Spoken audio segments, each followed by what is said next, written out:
Shalom para todos mis hermanos, Yahweh los bendiga. Bienvenidos a una enseñanza más de día de reposo, a un inicio de este día con la palabra del Señor, continuando con el verso a verso del libro de Éxodo que llevamos. Estamos con el estudio del tabernáculo, el tabernáculo levantado por Moisés, como dice el texto, ¿no? De acuerdo, conforme a una visión celestial que el Señor le manifiesta y que se debía hacer de una manera primorosa, perfecta, una obra de, de artistas, pues. La semana pasada, ¿cómo arrancó el tema de la construcción del tabernáculo? ¿Qué fue lo primero que se estudia? ¿Qué es lo primero que se menciona? Los elementos internos. La semana pasada se mencionó sobre los elementos internos que tendría el tabernáculo, la mesa de los panes, el arca del testimonio, la menorá, el altar de incienso. Estos elementos se vieron en la semana pasada, así que si quieren saber pues qué comentario hay al respecto, pueden ver en nuestra lista de reproducción. Hoy veremos lo que estaría sobre ellos, dónde estarían protegidos. Y es conocido como el tabernáculo, tal cual, la morada. Es lo que veremos hoy. Además, se extiende, es decir, lo que hay fuera del tabernáculo que había. Un atrio. La parte exterior del tabernáculo se llama atrio y ahí veremos el altar de sacrificios y los elementos que también estaban allí. Y por último, la parte más exterior de todo el santuario, ¿cómo se le llamaban? Las cortinas o las, digamos, sí, era el encerrado, la cerca que encerraba todo el, digamos que el lugar señalado para el Señor habitar. Así que nos fuimos desde lo más profundo hacia el exterior. Así es como va la lectura de este pasaje. Hoy estudiaremos, por tanto, el capítulo 26 de Éxodo. Así que vamos a orar y arrancamos. Padre bueno, te agradezco que nos permitas buscarte hoy, Señor, que tu palabra nos llene, nos ilumine y podamos ser como es aquel santuario, Señor, también nosotros consagrados para ti, para que tú mores en nuestras vidas, en nuestros corazones, por favor, Señor. Amén. Bueno, hagamos lectura. ¿Qué dice el pasaje? Vamos a ver, dice el capítulo 26, entonces harás el tabernáculo de 10 cortinas de lino torcido, azul, púrpura y carmesí, y lo harás con querubines de obra primorosa. La longitud de una cortina de 28 codos, la anchura de la misma cortina de 4 codos, todas las cortinas tendrán una misma medida.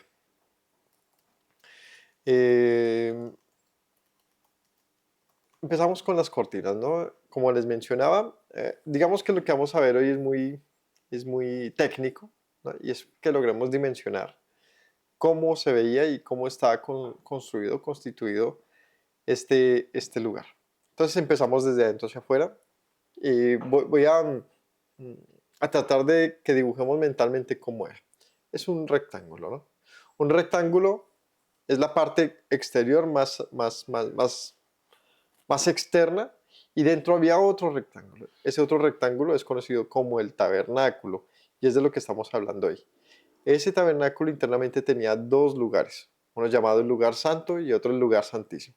Otra vez, lo exterior, conocido como atrio, luego un edificio con dos lugares, lugar santo y lugar santísimo internamente.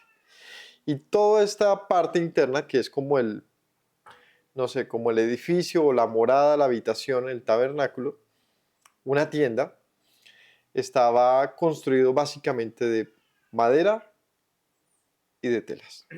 Así es como estaba diseñado, de tal manera que él se pudiese levantar y recoger de una manera muy rápida, muy práctica. Lo más parecido a esto es lo que hoy en día conocemos como un camping o como una tienda, ¿no? Cuando uno va de paseo, cuando uno sale y necesita levantar un lugar donde pasar la noche, ya venden, ¿cierto? De todo tipo de opciones, inflables, pero digamos que la manera más común de pensar en un camping es unas telas y unas estacas, ¿cierto? Unas cuerdas tensando las telas, estacándola. Bueno, era algo muy similar, solamente que unas proporciones mucho mayores y mucho más elaborada, una estructura más fuerte, más firme. Entonces arranca este capítulo hablando de unas cortinas. Esas cortinas de las cuales habla harás el tabernáculo de 10 cortinas de lino torcido son sería lo que serían los muros, techo y muro, ¿no? Muro, techo y muro del tabernáculo, es decir, lo que lo encerraría. Allí no habría otro tipo de techos ni de muros. Como mencioné, es una tienda de campaña, es algo que se tensaba y así quedaba conformado y se podía soltar, liberar y por lo tanto moverse. Este concepto de una tienda removible, una tienda movible, es muy importante a lo largo de la escritura porque se convirtió en un símbolo, ¿no? Los tabernáculos. Así habitarán en el desierto, en tabernáculos, en tiendas. Y la famosa fiesta de tabernáculos que habla la escritura, pues tiene muchísimo que ver con esto. Y es cómo el pueblo habitó en tabernáculos, ¿no? Cómo moró en tabernáculos y por tanto, eh, imaginémonos esto, ¿no? Hay una festividad bíblica. Anualmente el Señor nos ordena vivir de esa manera, en un periodo de tiempo, ¿no? Una semana, donde levantamos también una pequeña tienda en nuestros hogares, conmemorando, recordando ese paso por el desierto, pero también haciéndonos saber algo muy importante, y es acerca de nuestra propia vida. Acerca de nuestra propia vida. Más adelante hablaremos de eso. ¿Qué tendrá que ver este tabernáculo con un ser humano, con una persona? Por ahora pensemos en esto. Después de haber hablado de lo que debería haber dentro de ese tabernáculo, que son los elementos, capítulo 24, 25, perdón. Entonces empieza a hablar de cómo sería recubierto. Cortinas, cortinas.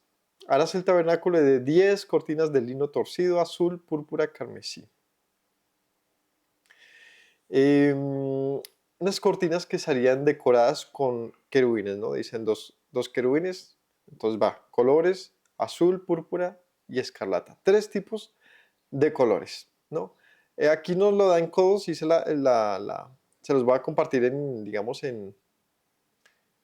lo que correspondería en metros para que nos quede más fácil de dimensionarlo y pues cada codo equivale más o menos a 45 centímetros. Por tanto, estaríamos hablando que cada cortina, que es de 28 codos, equivaldría a 12 metros de largo por 1,8 metros de ancho. 12 metros de largo por 1,8 metros de ancho. Entonces, más o menos de 12 por 2. Cada cortina y eran 10. Entonces, imaginamos como en el piso, ¿no? Tendidas 12 por 2 metros, ¿cierto? Apenas termina esa, venía la siguiente, termina, viene la siguiente, viene la siguiente, viene la siguiente. O sea, quiere decir que tendrían que unirse para formar una gran cortina que luego se lanzaba, o no sé cómo la tendían, encima del tabernáculo para recubrirlo. Pero esto nos indicaría que si son 12 metros, entonces de punta a punta es lo que se descolgaría.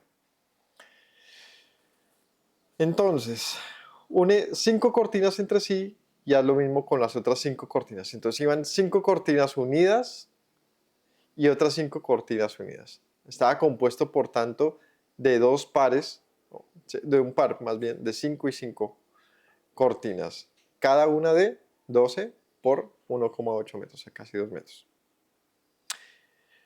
Y además dice que debían ir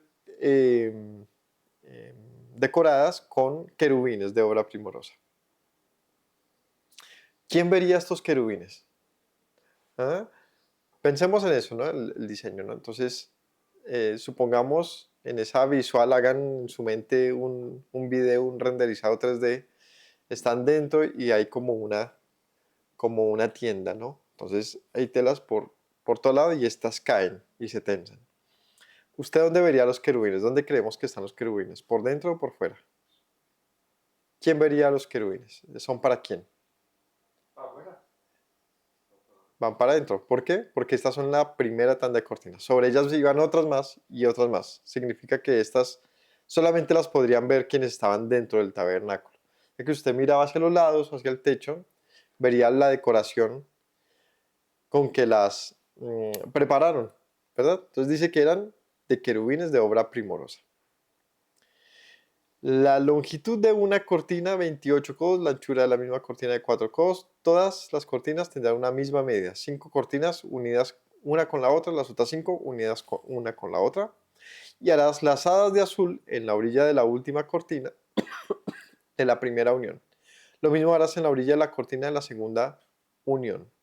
50 lazadas harás en la primera cortina y 50 lazadas harás en la orilla de la cortina que está en la segunda unión. Las lazadas estarán contrapuestas la una a la otra. Y ahí es donde uno se pierde. Bueno, sígame explicando porque no entiendo las uniones. ¿Cómo se debían unir estas cortinas? ¿Cierto? Eh, lo que estaba mencionando. Se hacía con lazadas, es decir, iba cosido. Iban cosidos, iban con hilos cosidos. Dice que ahí que eran lazadas azules. Entonces pensemos, las telas eran de azul, púrpura y carmesí. Azul, rojo y morado. Esos eran los tres colores. Y además iban lazadas con un hilo azul. O sea, visualmente se debía ver bastante colorido, muy llamativo, muy bonito, ¿cierto? Eh,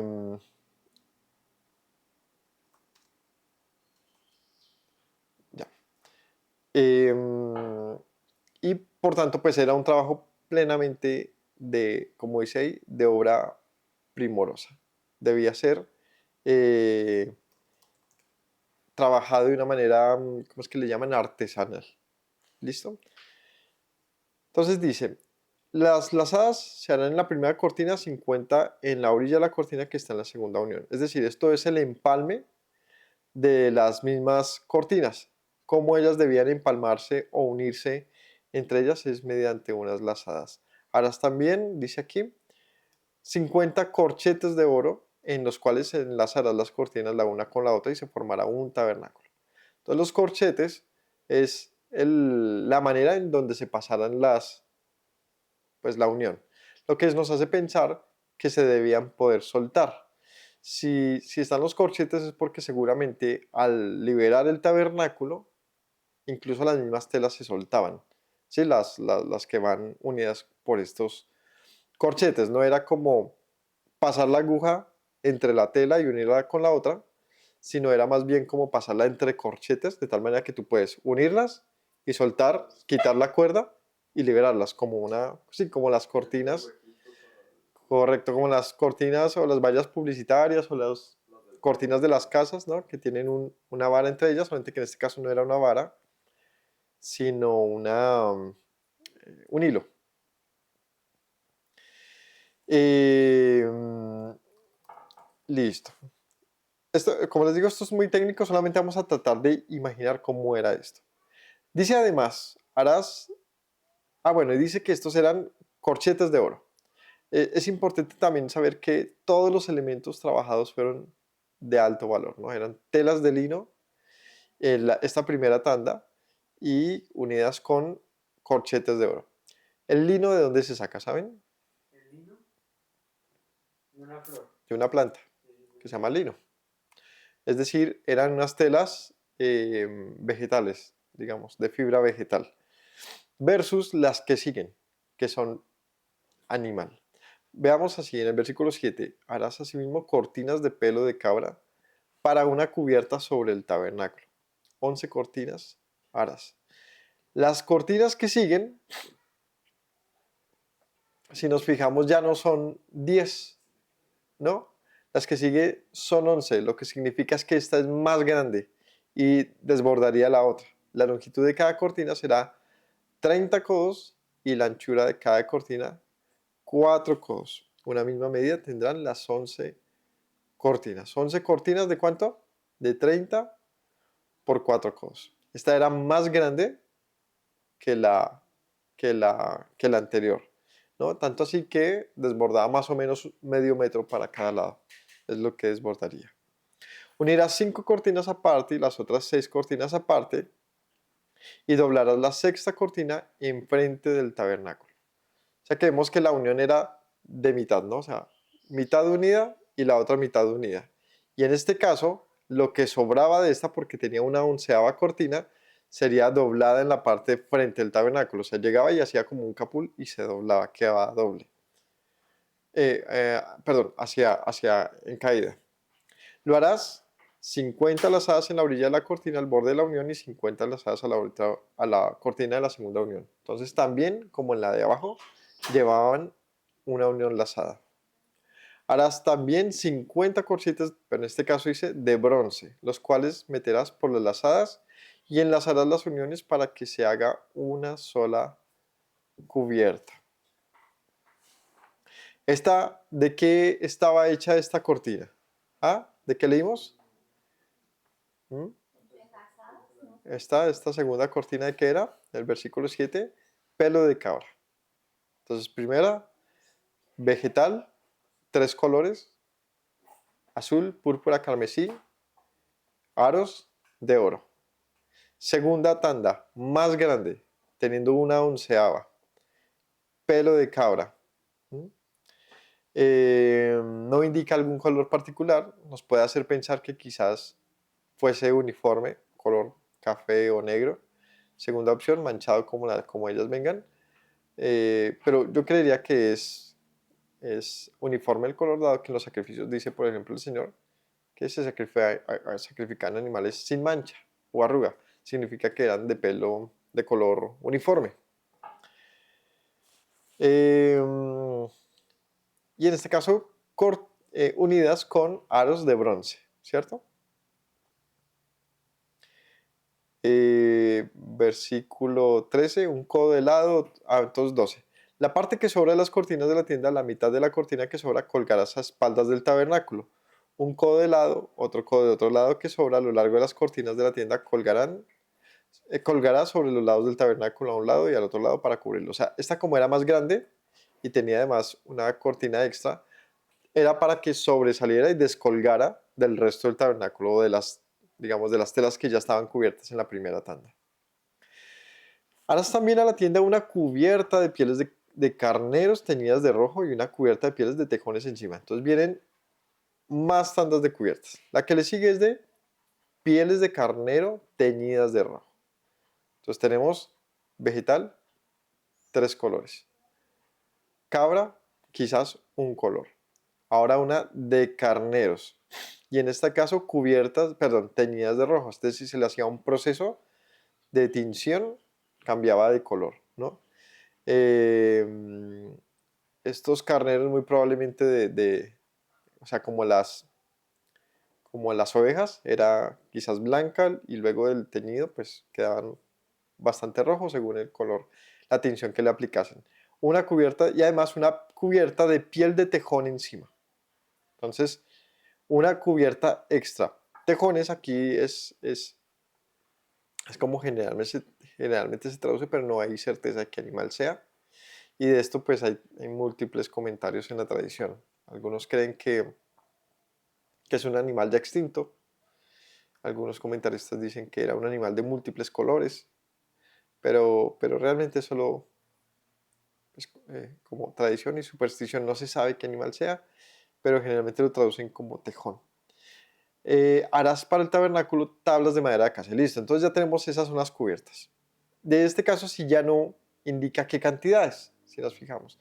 Ya simplemente dice que habría una cubierta extra de... en esa dice piel de delfín. ¿No le digo? Piel de delfín, dicen. O sea, ahí el nombre hebreo que aparece aquí para tejón dice así, un takhash. Takhash. Dice aquí un animal limpio con piel, probablemente una especie de antílope. Y aquí dice tejón, no sé. No sé, el caso es que no hay certeza, pero supongamos que si es un animal limpio, kosher, pues tendría sentido con los que están allí, ¿no? Que fue eh, cabras, carneros y en este caso un tejón, pero no sabemos qué es ese tejón, ¿no? Supongamos que si fuese otro y fuese un animal limpio, como dice aquí, un antílope, tendría sentido. Pero ¿y qué tal si no fuese un animal limpio, como los tejones, ¿no? ¿Qué es un tejón? ¿Saben qué es un tejón? Como un castor, sí, un bicho de esos. Sí, un bicho. Me suena eso. No. Eh, bueno, el tejón al que hace referencia dice aquí, en algunas tradiciones, no es con certeza el tejón que conocemos hoy, sino un debate entre estudiosos sobre qué animal se trate. Porque el tejón, es un mamífero de cuerpo bajo y patas cortas, tradición anglosajona, es la que lo utiliza. Dice que es muy dudosa, no hay evidencia de tejones en esa zona. Otra traducción dice que es un delfín, marsopa o vaca marina, animal acuático del Mar Rojo. Versión de la Septuaginta, pieles de azul oscuro o marinas, los samaritanos también lo leen así. La Septuaginta lo traduce como delfín, marsopa o vaca marina, y los samaritanos también lo leen así. Otra traducción lo coloca como antílope, gacila o un animal exótico, posiblemente de piel multicolor, ¿no? Un pony.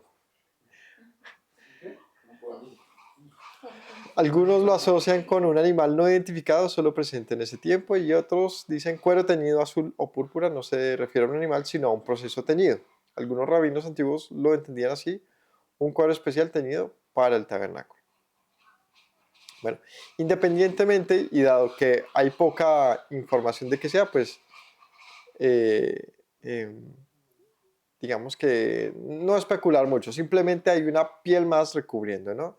En ese orden tendríamos cuántas pieles, cuántas capas.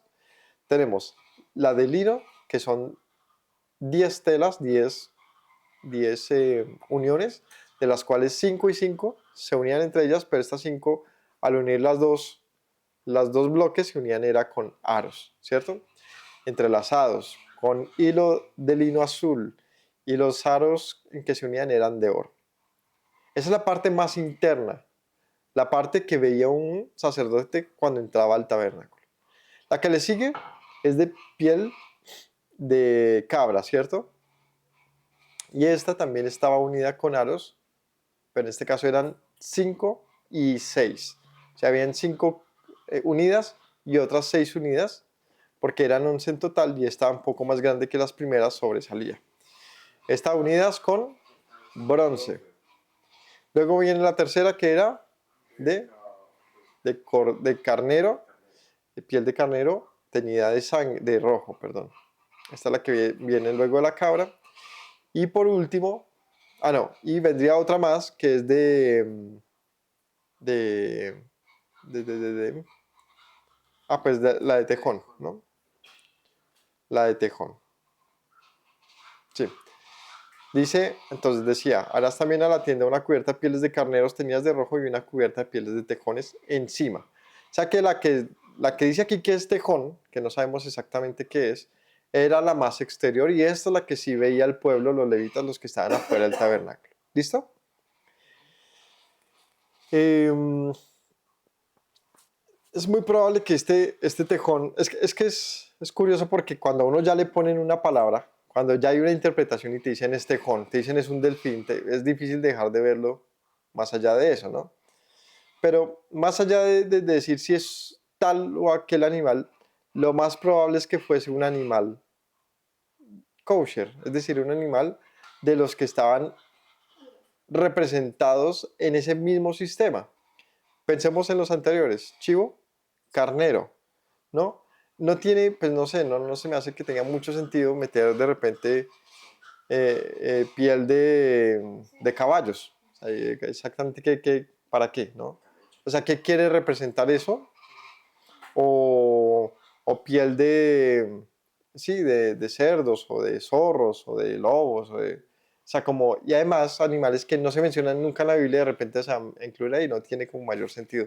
Además, teniendo en cuenta que estaban en el desierto y pues todo esto lo levantarían con lo que ellos mismos portaban. ¿Sí? Ninguno se fue al Mediterráneo a buscar delfines para sacarle su piel, ¿no? O sea, no tiene como mucha... Lo que sí me haría más sentido es que el animal que no se menciona aquí, o la palabra de la que se hace mención aquí, debería ser algo con lo que ellos contasen, ¿sí? Así que muy probablemente, pues, solo como un comentario, sumándolo al resto, yo creería que es uno más de los animales que se utilizaban en los sacrificios. O como mencionaba ahí, de pronto no hace referencia a alguien, sino más bien a un proceso, ¿sí? De cómo estaba de pronto pintado, teñido, trabajado. No sabemos. El caso es que tenemos entonces 4 cubiertas, ¿no? Lino, chivo, em, no, carnero y el último que desconocemos. Son 4. Cada uno cubría la siguiente. Como eran tan grandes entre ellas, estaban unidas con aros. Nótese que de los carneros y de los tejones se hacía con su piel. En los anteriores no. El de lino es tejido. El de las cabras dice que se hiciera con pelo de cabra, o sea que también era tejido. Y en este caso se hacía con las pieles de los animales. Es diferente el proceso, así que quizás por eso no dice que se unían, sino quizás se colocaban las pieles completas, De pronto no pudo abiertas. ser un animal marino, porque si era la última, era impermeable. El delfín era el último, No era para que cayera el agua y no se no sé. entrara en la... Y de pronto por eso dice que era tejones, por las tejas. A ver. Están muy sagaces hoy. No, Bueno, pero para qué toda esta referencia? Porque, ¿por qué las pieles de animales estarían de últimas? Ahí lo acaban de responder. ¿Por qué las pieles de animales de últimas? Porque estas eran las impermeables. Estas literalmente filtraban el lugar y lo hacían realmente, ¿cómo se dice? Seguro, ¿no? Cerrado. Bueno, fijémonos en varios detallitos acá. Listo, ya sabemos cómo estaba en capas, ¿no? Pero si nos fijamos, tiene cosas interesantes. Animales, colores, em, materiales, ¿no? Y eso debe tener un sentido, una razón de ser. Sobre esto hay cualquier cantidad de interpretaciones. Yo desde muy pequeño oí, digamos, estudios sobre el tabernáculo. Hay muchos por internet, son muy bonitos y tienen mucho que aportar. Así que tratemos de rescatar algunos de estos, no sé, comentarios generales que se dan a esto. Pensemos otra vez que es desde adentro hacia afuera. ¿Cuál sería la parte más hermosa del tabernáculo? Lo de adentro. Lo de adentro. ¿Cierto? Es decir, que la vista de afuera del tabernáculo se vería como una cabañada de pieles. O sea, usted ve así y seguramente se veían unas pieles colgadas, tensadas. No tiene mayor gracia cuando volteaba y miraba. Y todas las casas de todos los israelitas en el desierto estaban muy parecidas. Pero seguramente ninguno tenía el interior que sí tenía el tabernáculo. Si entraba al tabernáculo, definitivamente era entrar a otro mundo. Entonces tú entrabas al tabernáculo y pensemos en los elementos de la semana pasada. Estaba la menorá alumbrando, o sea, tenías una luz interna. Y cuando veías lo que alumbraba esta luz interna era otros elementos y además unas cortinas con unos grabados hermosos de, de querubines, ¿cierto? Y bueno, realmente era muy sencillo, ¿no? Tenía apenas 2 espacios, 2 cavidades y tenía muy pocos elementos, o sea que lo único que podía hacer una persona al entrar era concentrarse en esos pocos elementos que había, no había nada más que hacer, sino eso. Por lo tanto, no había nada sobrante. Todo lo que estaba allí tenía una razón de ser. Entonces, cuando pensamos en ello y mencionando a lo que hace un rato les dije, ¿qué tendrá que ver el tabernáculo con un ser humano? ¿No? Esto representa, ¿qué es lo que representa el tabernáculo? Una morada, ¿cierto? Eso ya lo habíamos leído en el capítulo 25, donde el Señor decía, donde el Señor le decía a Moisés que quería una morada para estar en medio de su pueblo, una habitación, un lugar donde habitar, una casa. Y este tema de la casa, de la morada, del tabernáculo, nos lleva directamente al Mesías, porque dicen en Juan, cuando se habla de él, dice acerca del Señor en el libro de Juan, dice así. Así que, ¿cómo? En Juan capítulo 1, dice así. Mire, leo exactamente. Decía ya en el capítulo 1, ¿no? En el principio era el verbo y el verbo era con Dios y era Dios.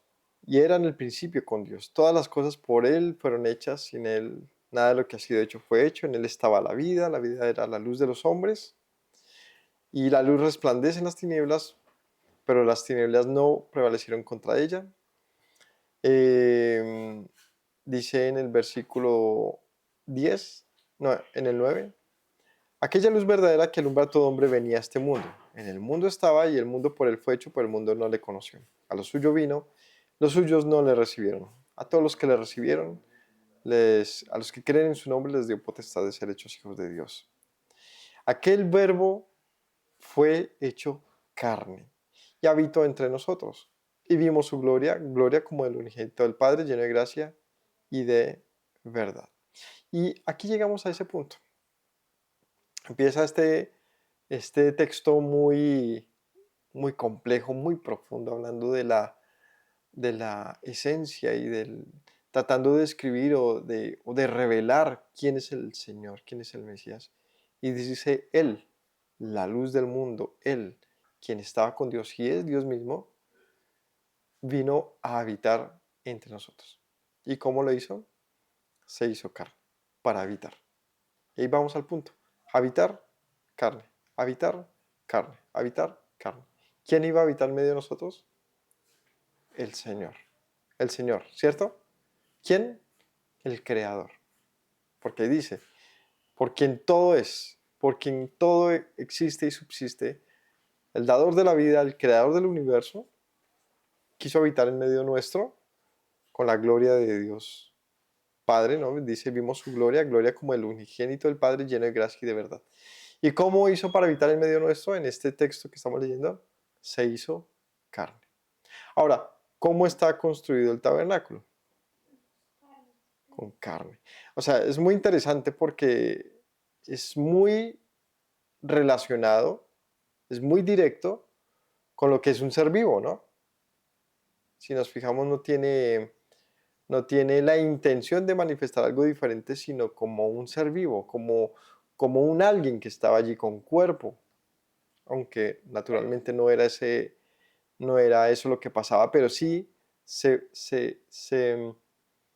digamos que se puede relacionar o tiene una relación muy directa con un ser vivo, y no cualquier ser vivo, sino un ser de los que en el tabernáculo se presentaban como aptos, ¿cierto? Para presentarse delante de Dios, es decir, los sacrificios. Entonces acerca del Señor dice que su intención era habitar en medio de nosotros, por tanto se hizo carne y habitó en medio nuestro. Nótese el término aquí, habitar, una habitación, una habitación. ¿Y por qué es importante esto? Porque lo que decía el texto de Éxodo, que les mencioné, en el capítulo 25, dice así, sí, vámonos al capítulo 25, más atrás, y dice, en el versículo 8, harán un santuario para mí y habitaré en medio de ellos, ¿no? Conforme a todo lo que yo te muestre, el diseño del tabernáculo, el diseño de todos sus utensilios, así lo harán. Pero interesante esto, muy, muy interesante. Harán un santuario para mí, para habitar en medio de ellos. ¿Cómo era este santuario en el que habitaría el Señor? Hecho de pieles, como si tomase carne, ¿no? Como si se hiciese carne y se habitase en medio de su pueblo. Sin embargo, no era suficiente. El pueblo realmente no lo entendió.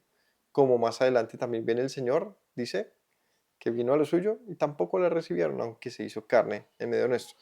Pero, ¿por qué es importante conectar estas dos cosas? Porque manifiesta una intención clara de Dios desde el principio, y es habitar en medio de su creación, ¿no? De sus hijos, y particularmente en medio nuestro.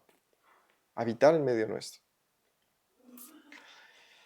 Entonces, si el tabernáculo era de alguna manera una sombra, una manifestación de lo que vendría, y por lo tanto una sombra de Yeshua, pues tenemos un punto de comparación bien interesante, ¿sí? O sea, si el tabernáculo representa a Yeshua en medio nuestro, nacido de carne, caminando entre nosotros, todas sus simbologías, todas sus partes, pues deben tener una relación con él, ¿no? Deberían tenerlo. Y veamos si no es así. La semana pasada hablamos de elementos, ¿no? Panes, luz, ¿no? El tabernáculo, el testimonio. Y es que para cada elemento, Yeshua tiene algo que ver, algo que ver. O no dice que él es el pan del mundo, no dice que Él es la luz de los hombres, ¿no? No dice que Él subió como olor grato delante del Señor, no es el pacto mismo en su sangre, no es la presencia de Dios habitando en medio nuestro, el arca del testimonio. No tenía Él el testimonio, no decía Él todo el tiempo, miren, si no me creen a mí, miren las obras que hago. Si nos fijamos, todos los hechos de Yeshua manifestaban una cosa, la presencia de Dios en medio nuestro. Y vimos su gloria como gloria del unigénito de Dios. O sea, los que testiguaron, es el escritor de Juan, dice, pues es que nadie puede dudar de esto es real, lo vimos. Vimos al Hijo de Dios en medio nuestro. Y lo vimos, o sea, diría Juan, yo soy testigo, yo lo vi convertir, no sé, el pan, unos pocos panes en multitudes para las gentes, ¿no? Yo lo vi caminar sobre las aguas. Yo le vi levantar muertos, sanar enfermos. Vimos la gloria de Dios. Entonces, habiendo dicho esto, si nos permitimos pensar que este tabernáculo no era simplemente unas telas y un edificio, digamos, movible, sino que representaba algo mucho más grande, entendemos porque en el capítulo 25 decía en el versículo 9, decía 9, conforme todo lo que yo te muestre, el diseño del tabernáculo, el diseño de todos los utensilios, así lo harás, conforme a lo que yo te muestre. Esto es muy importante, porque vemos que lo que diseñó Moisés, lo que construyó Moisés, tenía un punto de referencia. Un punto de referencia. Una visión celestial del tabernáculo. De hecho, de esto hay más textos, donde él, conforme había visto una visión celestial, así representó. Así hizo. Dios en los cielos, Dios en la tierra, ¿no? Nos puede recordar mucho a Abraham cuando dice que los ángeles van a Sodoma y Gomorra y viene la destrucción y dice, y salió Yahweh y envió, Yahweh que estaba con Abraham, dice, y envió Yahweh fuego del cielo. Pero ahí se menciona como si estuviese en la tierra y en el cielo. Y es algo muy interesante. Un Yahweh comiendo con Abraham, mientras un Yahweh estaba enviando fuego del cielo para consumir a Sodoma y Gomorra. Entonces esta alusión de como si hubiese un portal, una conexión tal donde Él está, pues obviamente en todo lugar, haciendo todo en todo tiempo, pero sin duda aquí pasaba, como en el caso de Abraham, algo interesante, es que estaba en medio de Abraham, es decir, incluso podía comer con él. Y esta manifestación de Dios en la cual puede relacionarse con nosotros es mediante ¿qué? Un cuerpo. Y es muy chévere ver este punto, el cuerpo como una manifestación material de la esencia de un ser. Un ser, tú lo puedes experimentar, conocer, porque tiene un medio para hacerlo. Y a esto se le conoce como cuerpo, ¿cierto? Su cuerpo, su personificación, su ser de expresión. En el desierto lo hizo mediante una habitación que el mismo pueblo construyó, que se hizo de la voluntad del pueblo y con las ofrendas del pueblo, lo que manifestaba entonces un propósito, y es, el pueblo aporta la habitación para ser llena de Dios. O sea que si el pueblo aportaba, esto identificaba al mismo pueblo, procedía del pueblo, lo identificaba, era parte del pueblo. ¿Y esto cómo se cumple con Yeshua? Pues Yeshua se hizo hombre, se hizo como nosotros, nace de una mujer. O sea, esta parte la ponemos nosotros, es nuestra esencia material, para venir a ser habitada por el Todopoderoso. Pero ¿cómo debía ser constituido este cuerpo para que fuese realmente una morada consagrada, aceptada para Dios? Y es donde cada uno de estos elementos entonces empiezan a cobrar un sentido para el que observa bien, para que el que se sienta a pensar en por qué de esta manera, ¿no? Entonces la escritura es muy generosa, muy hermosa y el Espíritu del Señor pues nos permite ver un poquito más allá, ¿cierto? Entonces, ya que hemos conectado dos puntos, y es Yeshua y el tabernáculo, ahora, como les mencioné, así como es difícil dejar de pensar en la piel de tejón o delfín, te va a ser muy difícil dejes de pensar del tabernáculo en relación a Yeshua, porque están íntimamente conectados con dos cosas: habitar en medio del pueblo, Dios habitando en medio de los hombres, ¿cierto? Y segunda, un propósito más allá de habitar en medio nuestro. O sea, ¿para qué quiere habitar en medio nuestro? ¿Para qué vino Yeshua? Porque estaba muy aburrido allá en donde estaba y quería ver cómo es que vivimos nosotros. Quería saber qué es que lo levanten temprano a trabajar. Quería ver qué se siente tener hambre. No, no tiene como mucho sentido. No era un asunto de experimentar.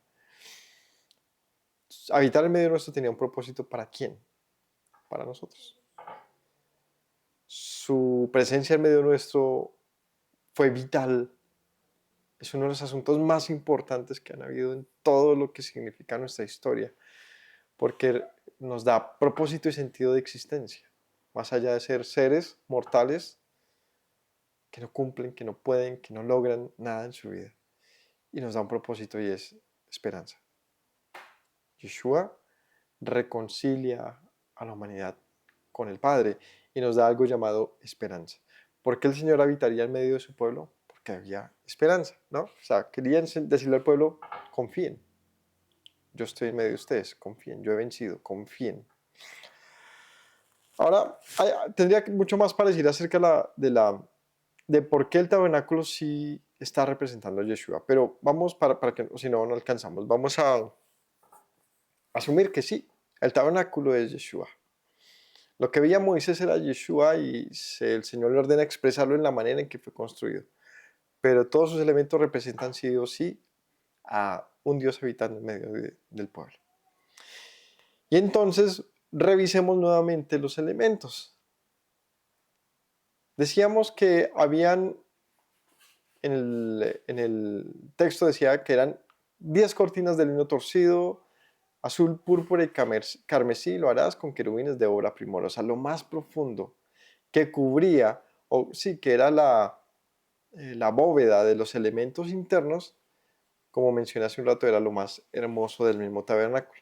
Entonces, múltiples colores: azul, púrpura y carmesí. Estos tres colores, viéndolos a nivel bíblico, son relevantes.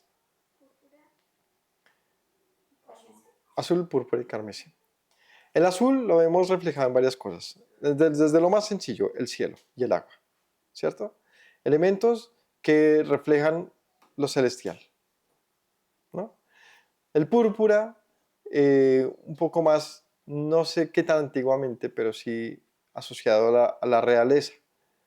Digo, porque es que esto es una relación más bien, no, digamos, un poco más moderna de esa época. Quienes ponen esto muy de moda son los romanos, pero eso es mucho tiempo después del tabernáculo. Muchos dicen el púrpura es la realeza, pues es una asociación muy reciente. No sabemos exactamente para esa época el púrpura exactamente que se utilizase, pero sí hay algo clave: es que el púrpura era un color, digamos, costoso, difícil de adquirir, difícil de lograrse. Hoy usted tiene cualquier cantidad de gamas de colores, ¿no? Usted va a pintar la pared de la casa y uno dice: lo quiero un poquito más claro. Pan, le aplica, vaya al señor de las pinturas, el señor coge su paleta, le echa un poco más del otro tono y usted logra el color que usted quiera, ¿no? He visto señores que usted le lleva la muestra, una que encontró en cualquier lado, y él se la logra en un instante. En esa época no existía nada de eso. Tener colores era algo muy sofisticado, muy de alta alcurnia. Lo que había generalmente era pues pieles. ¿Mm?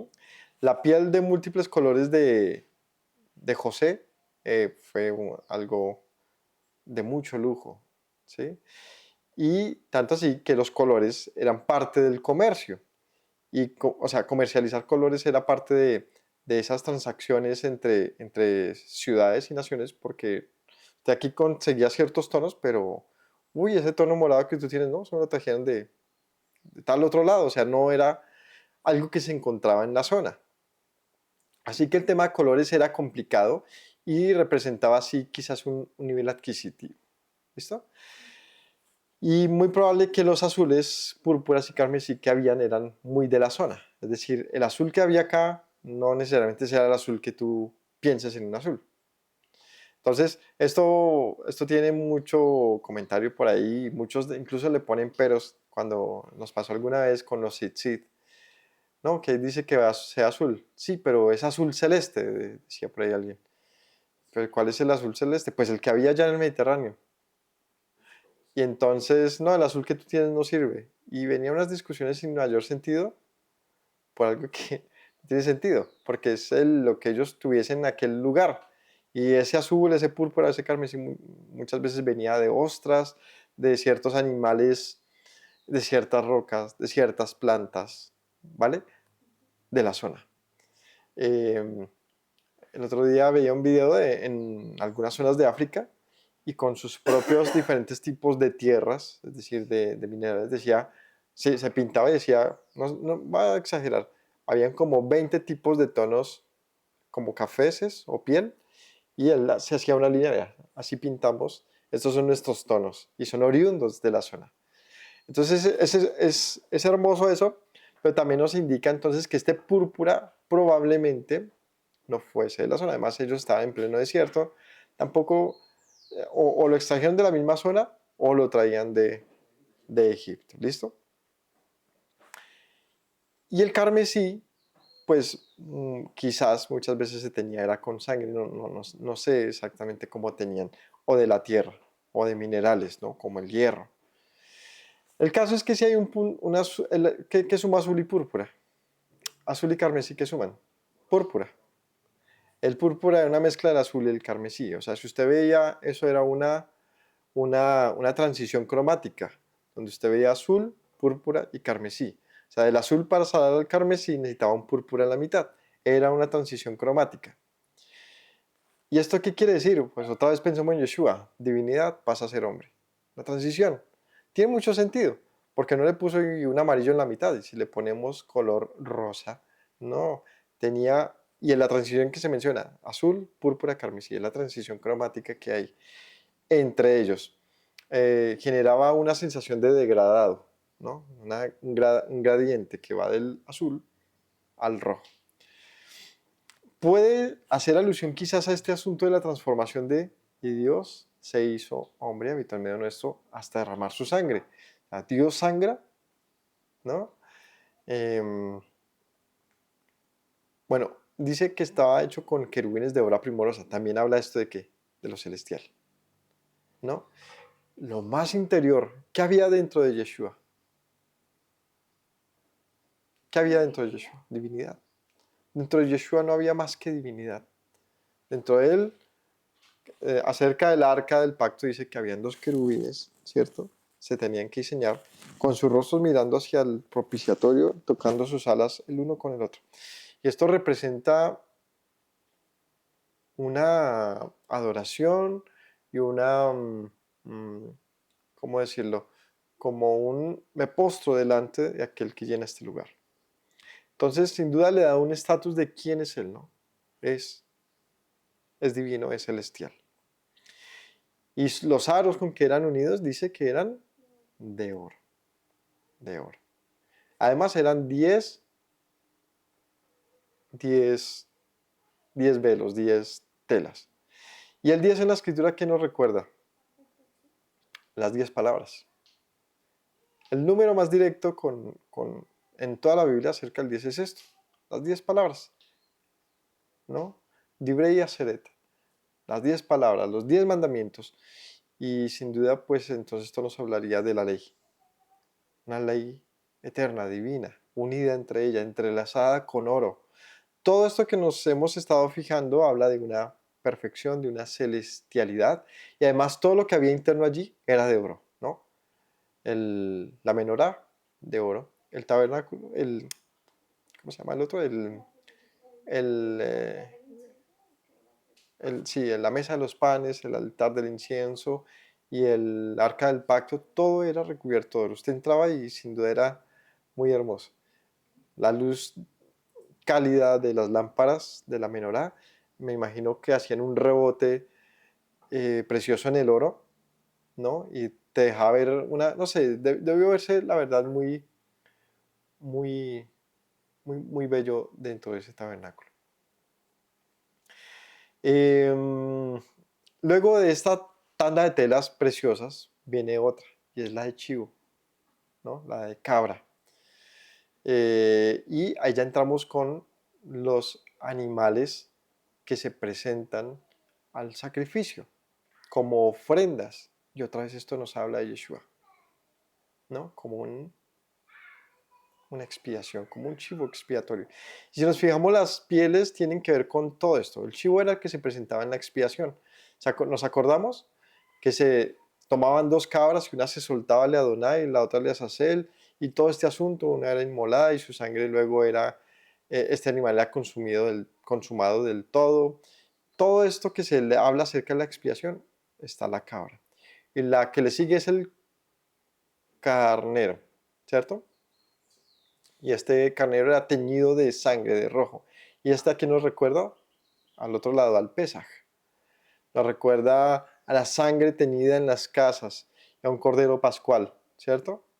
Y luego que viene la otra que no sabemos cuál es esa piel, ni el color que esté, ni qué color tenía, pero era la final, era la que ya veía todo el mundo.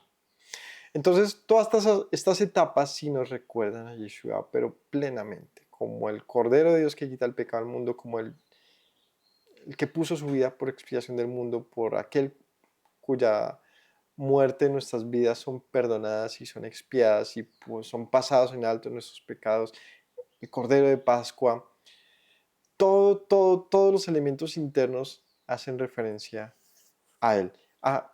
El, la cabra dice que estaban unidas ya no con oro, sino con ¿qué? Con aros de bronce. ¿Y esto dónde estaba más? El bronce en el altar de sacrificio. O sea que sí era un cordero, un chivo, una cabra de sacrificio. O sea, vemos que en su esencia, en su vida se expresaba todo el sentido del servicio, todo el sentido de la expiación, todo el sentido de lo divino se recubre de humanidad a fin de salvar la humanidad, a fin de transformarnos a nosotros como humanos. Y lo hace mediante este proceso precioso. Okay. ¿Mm? Claro que la piel de primo no era, como no se sabe, Lo por venir, cómo va a ser la niña del Mesías. quién sabe si de pronto hace una relación a lo que ha de ser de él. No sabemos. Lástima que no tengamos claridad y que sea como se veía esa última Y tela, es lo que ahorita no también siento, ¿no? Como incertidumbre una general. incertidumbre de él. Pero sin duda es lo que el pueblo ya veía, ¿no? Este era cómo vio el pueblo a Dios en medio de ellos como una tela. Creo yo que esta última cortina era muy parecida a las de todas las tiendas, porque es que este era el asunto, Dios no quiso manifestarse como diferente entre ellos. Es que es muy curioso eso, ¿no? Tenía que ser, claro, de mayor envergadura y tal, y diferente, porque allí se hacían servicios, pero lo que realmente era diferente del tabernáculo era dentro, no por fuera. O sea que yo creo que el pueblo, si hubiese un dron en la época, quizás al ver, habría visto muy parecido todo el escenario. Los múltiples colores y todo esto no estaba para afuera. Todo eso era como para el que ya puede entrar la presencia y verse cara a cara con Dios. Yo creo que si esto no me lo esperaba. Es precioso. Bien. Eh, Regresemos. Vamos a ver con lo que sigue. 15 vamos. 26, 15. Sí. Harás para el tabernáculo tablas de madera de acacia que estén derechas.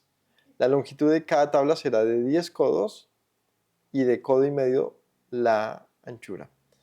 2 espigas tendrá cada tabla para unirlas una con la otra. Aquí Eh, todavía dice, cada tabla medirá 4,5 metros de largo por 65 centímetros de ancho. Listo. Sí, gracias. Sí, es justamente decir los datos en metros. 4 metros y medio por 65 centímetros de ancho. ¿Estas para qué eran? Esta ya es la estructura misma del tabernáculo, ¿no? Estas se iban debajo de las mismas telas Entonces lo que hacían era estacar todos estos maderos y unirlos con unas espigas que se menciona acá. Encima se colocaban los linos, las de cabra, las de carnero y las de tejón. Tejón. A veces le llamaré delfín. A veces le diré de marsopa. ¿Y por qué no? Si es kosher, de vaca marina. Bueno, ellas no son kosher, ¿no? Las vacas marinas, los manatíes. Pero pues como dice vaca. Eh, la longitud de cada... Entonces, madera de acacia. ¿Por qué la madera de acacia? ¿Saben? La madera de acacia es una de las maderas más comunes en la zona.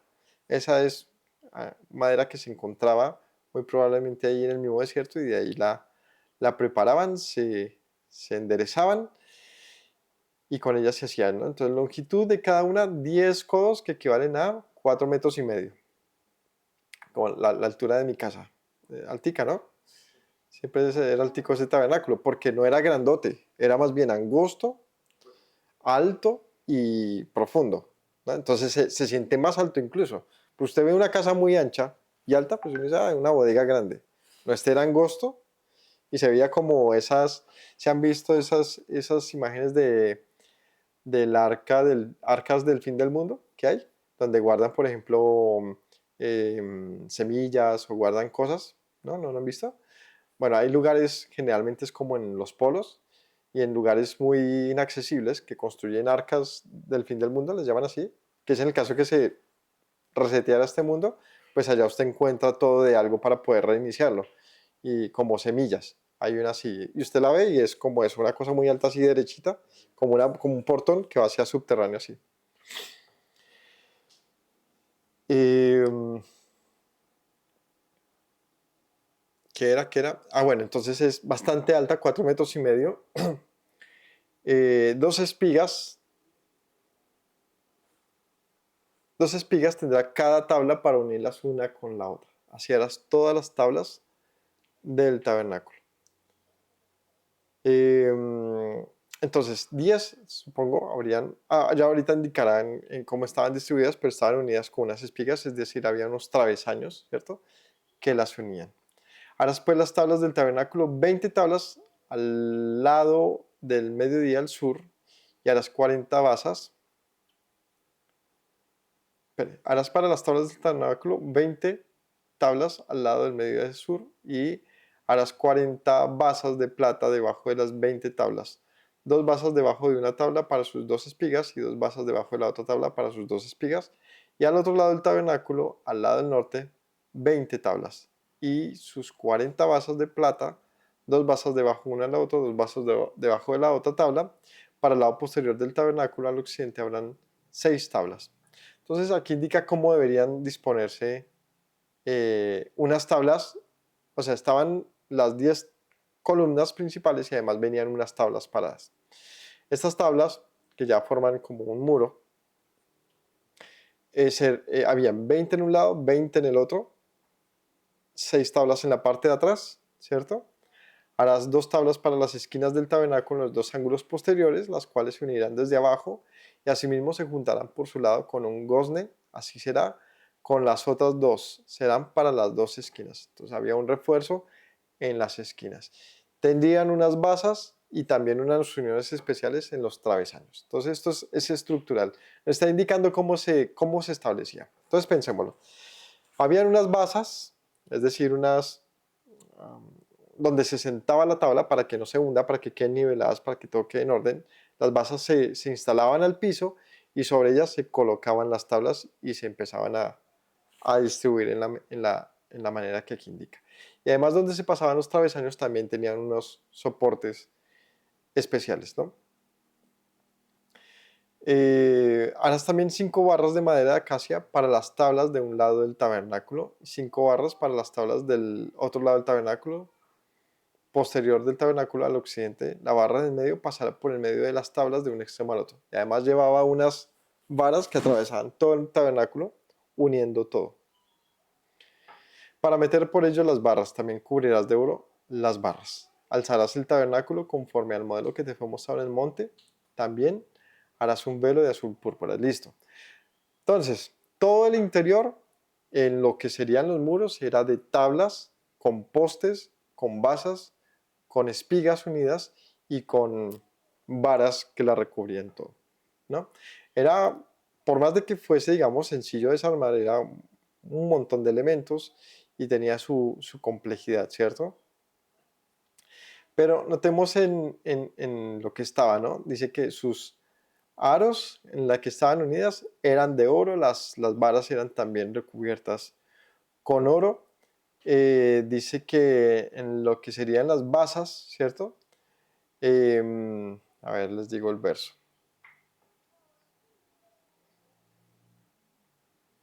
Hará hasta las 20 tablas, 40 basas de plata. Las basas, o sea, lo que soportaban era de plata, luego se colocaban los maderos de acacia. Entonces, todos los elementos internos, siempre preciosos, las barras o la estructura era de madera de acacia, enderezada, perfectamente trabajada, y todo esto se configuraría, esto ya es lo que es el tabernáculo, ya lo tenemos terminado. Entonces tenemos de adentro hacia afuera, tenemos unas estructuras en madera hacia arriba, madera de acacia, unidas entre ellas con espigas y con varas, removible sobre unas basas de plata. Luego vendrían las pieles entretejidas en 4 tapas diferentes, ¿cierto? Por último, falta un elemento y veamos aquí en el versículo 31. También harás un velo de azul, púrpura, carmesí y lino torcido. Será hecho de obra primorosa con querubines, como los de las mismas, como la primer cubierta que tiene. Dice, lo pondrás sobre 4 columnas de madera de acacia, cubierta de oro, sus capiteles de oro sobre las basas de plata, y pondrás el velo debajo de los corchetes, y meterás allí el velo dentro, y metas allí del velo adentro el arca del testimonio, y aquel velo os hará separación entre el lugar santo y el santísimo. Y aquí viene la división. Este era el muro de división que separaba el lugar santo del santísimo. Eran 4 columnas con capiteles de oro, basas de plata, y ellas descolgaban las cortinas, ¿no? De azul, púrpura, carmesí, lino torcido, ¿no? Como las que recubrían el resto del lugar, es decir, se debía ver similar todo. Dice aquí, pondrás la mesa fuera del velo y el candelero frente a la mesa al lado sur del tabernáculo y pondrás la mesa al lado norte. Harás para la puerta del tabernáculo una cortina de azul, púrpura, carmesí, lino torcido, obra del recamador. Bueno, aquí da una, ¿cómo es que le llaman a esto? Da unas, se me olvidó el término. Bueno, indicaciones de dónde debería disponerse cada cosa, ¿cierto? La orientación. Sur, norte, oriente, occidente. ¿Por qué las indica? Pues porque la disposición de los elementos, al darle estas coordenadas, pues nos indica exactamente cómo debía siempre manifestarse. El punto es que la entrada, los sacrificios, por donde si el sacerdote se parase en la entrada del santuario, siempre vería el oriente. Entonces, con eso en mente, si el oriente es la entrada, entonces usted ya puede sacar las otras coordenadas, ¿no? Oriente, norte, occidente y sur, ¿cierto? Quiere decir que si la entrada era al oriente, quiere decir que al norte tiene la mesa de los panes, ¿cierto? Al occidente tiene el altar de incienso y al sur tenía ¿qué? ¿Qué tenía el sur? La menorá. 35. Pondrá la mesa fuera del velo y el candelero frente a la mesa al lado sur del tabernáculo. Pondrá la mesa al lado norte, o sea, la de los panes al lado norte. Harás para la puerta del tabernáculo una cortina de azul, púrpura, carmesí, lino torcido, obra de recamador, la misma que se hizo para separar santo de santísimo, se utilizaba aquí en la entrada para ingresar. Y harás para la cortina 5 columnas de madera de acacia, las cuales cubrirás de oro, con sus capiteles de oro, y fundirás 5 basas de bronce para ellas. Estas eran las únicas diferentes. Para entrar, tenían basas de bronce, porque el resto de todo lo que había dentro eran basas de plata. Em, y estas dice que estas maderas de acacia estarían recubiertas de oro. Y estas también eran las que lograría ver un levita. Son las más exteriores, las que tendían las cortinas de ingreso al santuario. Listo. Como nos fijamos, pues por muy sencillo que sea es complejo, ¿no? Tiene una gran cantidad de elementos, de cómputos para analizarlo, para verlo, pero sin duda era algo muy geométrico, era un bloque. Si se fija, es literalmente como un container, así. En ese sentido, con una división interna y apenas unos elementos sin sillas ni nada para sentarse, no se trataba de quedarse, sino representaba un lugar puntualmente. Un lugar que manifestaba la presencia de Dios con un propósito. Y los elementos internos pues nos dejan saber cuál era el propósito. Había panes, había luz, había incienso y había testimonio. Y todo esto la semana pasada se habló bastante de eso, pero todo esto nos habla de qué se esperaba que aconteciese, ¿no? Para qué se colocan esos elementos, sino que hubiese una interacción entre el sacerdote, en representación del pueblo, con esos elementos. Esos elementos le servían era al que entraba ahí, ¿no? Tenían una relación con él, pero manifestaban, digamos, la esencia de quien llenaba ese lugar. Entonces pensemos en la relación de, bueno, pues que ya la semana pasada ya se habló de eso. Eso que tiene que ver con Yeshua, pues todo eso tiene una relación con él y por tanto, por extensión, con nosotros, porque siendo humanos y la escritura hablándonos de que debemos, digamos que alcanzar la estatura de Yeshua y tenerlo a él como referencia, pues esto debe estar en nuestras vidas. Además, el principio con el que empezamos es ¿por qué un tabernáculo? Pues porque Dios quiere habitar en medio nuestro. ¿Qué hace falta para que Dios habite en tu vida? Pues un lugar digno de su presencia, ¿cierto? Un lugar en el cual Él pueda morar. Hay un pasaje muy, muy importante de Yeshua y la Samaritana.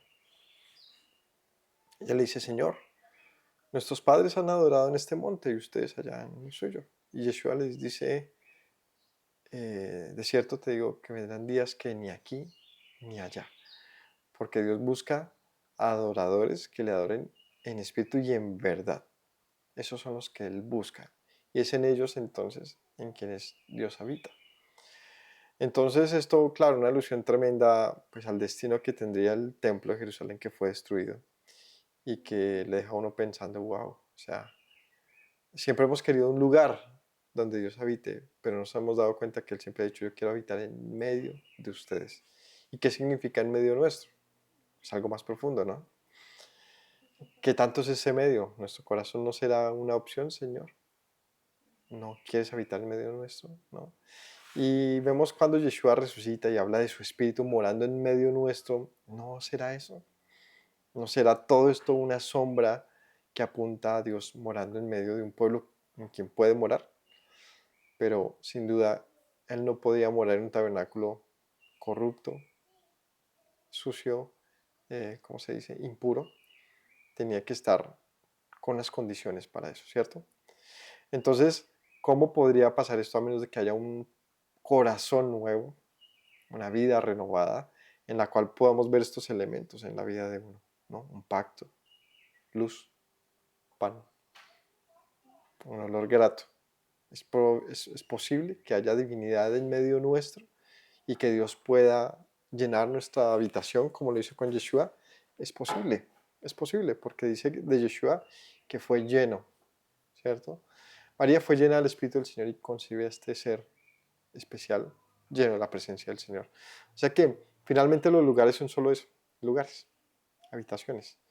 No son especiales a menos de que sean llenos de la presencia del Señor. Yeshua no fue especial por ser hijo de María, fue especial porque siendo hijo de María fue lleno del Espíritu del Señor de principio a fin, o sea, fue una habitación 100% llena de la divinidad de Dios. Pero viendo nosotros que eso es posible, nos queda esa pregunta, ¿Dios no puede llenar mi vida de Él? Pues la Escritura dice que sí. No apartes de mí tu espíritu, no quites de mí tu presencia.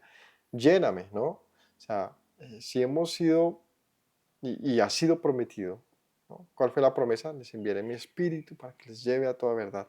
Se lo recordará. Es importante que seamos llenos de Él. También dice Yeshua, voy a prepararles morada para que donde yo esté, ustedes estén. Y todo este tema de las moradas, de las habitaciones, de los tabernáculos, eh, sin duda habla de una cosa y es convivir, la comunión con Dios. Es posible, porque la Biblia nos invita a eso todo el tiempo. Todo el tiempo habla de moradas, de moradas, de moradas. Así que pensando en eso, vale la pena que meditemos qué hace falta para que Dios more en mi vida. ¿Qué hace falta para que el Señor eh, me encuentre como un lugar apto para su presencia? Más adelante, cuando terminemos el tema del tabernáculo, veremos que no era simplemente erigir todo eso. También era necesario consagrarlo. O sea, no basta con tener una habitación muy limpia. Hace falta presentarla delante de Él y que haya un proceso de apartamiento, ¿no? Por eso se llaman los apartamentos. De apartamiento, de separación, de consagración delante del Altísimo. Así que, viendo todo esto, decimos, claro, otra vez, veamos el paisaje, ¿no? Estamos allá hace 3000 años en el desierto, 3500 años, y el pueblo está así por sus millares, regados en el desierto. Usted está en vista de dron y ve carpas, todas muy parecidas, seguramente en colores, en diseño. ¿Quién necesitaba una carpa más grande? Solamente el que tuviera más hijos, quizás, o no sé, quizás era por separados por grupos, para padres, para hijos, no sé cómo se repartían, pero era todo muy parecido. No existía seguramente este asunto de, uy, si vio la carpa de los Acevedo, es tremenda carpa, la hicieron gigantesca, ¿no? No creo que hubiese mayor propósito con eso porque cada vez que les tocaba moverse, una carpa más grande significaba más trabajo, más trabajo, más cosas. No tiene sentido, ¿cierto?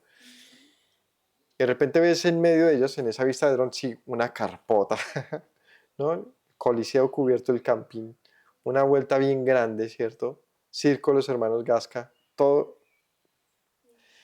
pero la diferencia, pero similar también, pero la diferencia real estaba entrar allí.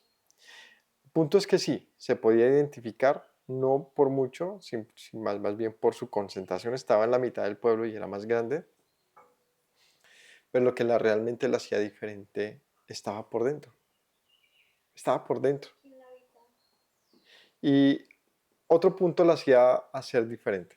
Y es que cuando el Señor se manifestaba allí, dice que una columna de humo se levantaba de allí, ¿no? O sea, es como si tuvieras, ¿dónde estará el tabernáculo? Y ves desde el cielo una columna de humo que llega hasta ahí. No sé si subía o bajaba. El caso es que tú la veías, ¿no? Como cuando hay una persona extraviada y necesita que lo vea un avión, ¿qué hace? Bengala de esas que tiran humo rojo y saben dónde está por el humo. Pero este humo o esta nube que salía del tabernáculo representaba una conexión del cielo con ese tabernáculo y era identificable, ¿no? Entonces, todo lo sagrado, lo más único realmente estaba visible, era por dentro, era accesible por dentro. El pueblo casi no tenía realmente mayor opción sino tener un muro que se llama latro, del cual veremos más adelante, pero realmente la cercanía con el tabernáculo estaba aún bastante tensa, ¿no? No se podía, había un altar de sacrificios, había algo que seguía manifestando un proceso. ¿Quieres habitar en medio de Dios? Tienes que pasar por esto, ¿no? Tienes que pasar primero por esto para atravesar sus puertas y llegar a su presencia. No es como simplemente, buenas, vengo a tomarme un tinto con Dios. No se puede de esa manera. Tiene que haber primero un proceso que permita que se abra el velo y puedas entrar delante de Él. Así que todo este escenario, todas estas cosas que se ven aquí tienen un gran número de representaciones y simbologías que para el pueblo debía haber sido notoria. Pero volviendo al principio, Dios quiere habitar en medio nuestro. ¿Qué hace falta para que esto sea? El tabernáculo fue recogido. El templo fue recogido. Yeshua vino y resucitó y ascendió. ¿Cómo podemos decir dónde está la presencia del Señor para ir a adorarle? ¿Dónde está para buscarlo? ¿Dónde está el Señor para que le adoremos? ¿Ah? Si alguien te dice dónde está el Dios de Israel para adorarle, ¿tú qué le dices? En aquella época le decías, su altar está en Jerusalén, está en aquí o allá. Ahora, ¿cómo le dices a alguien que te dice, ¿dónde está el Dios de Israel para adorarle? ¿Qué le respondes exactamente? ¿No? Esa es una pregunta muy válida. Llevamos mucho tiempo, sin un lugar señalado activo. Es decir, donde Dios diga, aquí estoy habitando, ¿no? Aquí estoy en medio de ustedes, vean mi nube, vean mi presencia, mi cabot. Mucho tiempo. Y más bien todos esos lugares, ¿sabe cómo están hasta el día de hoy? Pisoteados. Están destruidos, permanecen bajo ruinas. Uno dice, no, ¿y Jerusalén? ¿Jerusalén qué es? Está tan arruinada que para descubrir algo del templo tienes que excavar estratos y estratos y estratos de civilizaciones y de cosas. Donde lo que queda de conexión con el pasado está debajo de una mezquita. Es así de duro esa verdad.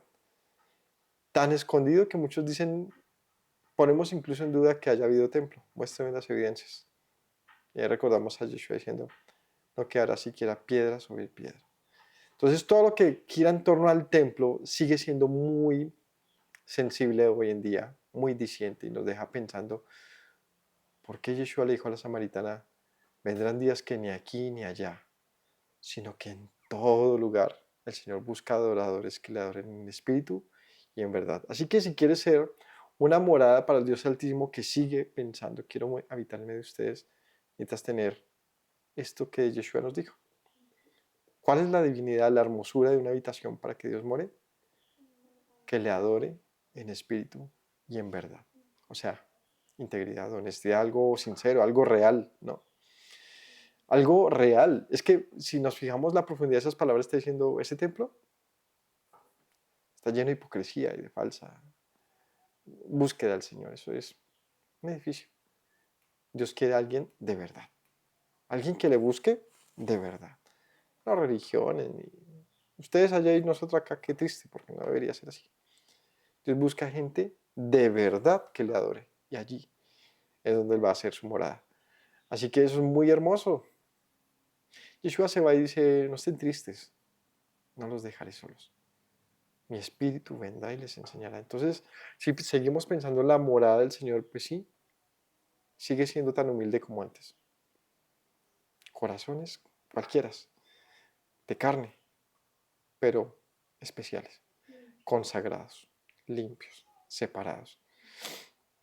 Hay mucho más para decir en este sentido, pero justamente como ven más capítulos acerca de lo que tiene que ver con la construcción del tabernáculo, sus elementos, pues lo seguiremos, digamos que, revisando y profundizando. Por ahora, que se nos quede esto en el corazón.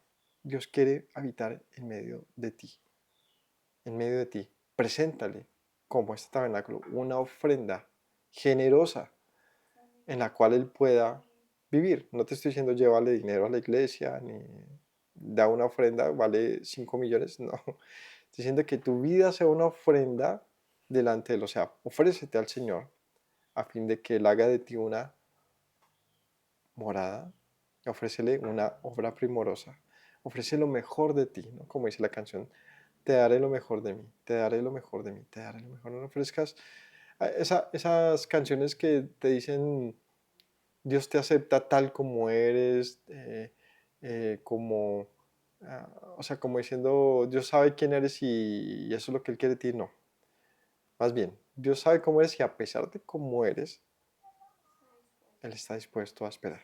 Él está dispuesto a escogerte, pues para que cambies, ¿no? Porque la ofrenda que le entrega al pueblo al Señor no fue, o sea, el tabernáculo no fue la misma ofrenda, fue una ofrenda transformada, trabajada. Ahorita vamos a ver cómo vienen los artistas, más adelante se mencionará o ya se ha mencionado, a Joliaf, a todos estos que fueron los grandes artesanos y artistas que transformaron una materia prima ofrecida en nada más ni menos que en la morada del Todopoderoso. Así que para que muera el Señor necesitaba una cosa de base, una ofrenda. Una ofrenda. Dios puede morar en algo que se ofrece a Él para ese servicio. Si no lo has hecho, Señor, aquí estoy. Aquí estoy. Aquí estoy, Señor. Haz de mí una morada en la cual tú te agrades habitar. Bueno, que tengan todos una linda tarde de Shabbat. Nos vemos más ratico. Que el Señor los bendiga. Recordemos las palabras de nuestro Señor. Si permanecen en mis palabras, serán verdaderamente mis discípulos y conocerán la verdad, y la verdad les hará libres. Shalom para todos. Me presento nuevamente, mi Rey, mi buen Señor. Mis pasos se han desviado, necesitan dirección. En tu amor me he refugiado, Yeshua, pues así al Padre puedo hoy decir. Me presento nuevamente, mi Rey, mi buen Señor. Mis pasos se han desviado, necesitan dirección. En tu amor me he refugiado, Yeshua, pues así al Padre puedo hoy decir.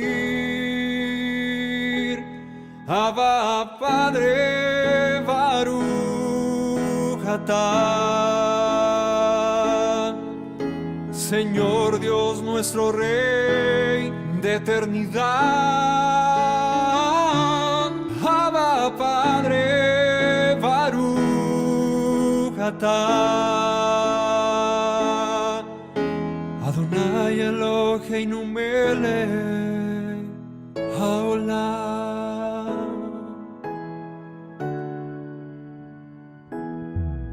Me presento nuevamente, mi Rey, mi buen Señor. Mis pasos se han desviado, necesitan dirección. En tu amor me he refugiado, Yeshua, pues así al Padre puedo hoy decir. Me presento nuevamente, mi Rey, mi buen Señor. Mis pasos se han desviado, necesitan dirección. En tu amor me he refugiado, Yeshua, pues así al Padre puedo hoy decir. Abba, Padre, Baruch atah, Señor Dios nuestro Rey de eternidad. Abba, Padre, Baruch atah, Adonai Eloheinu melech haolam. Diste tú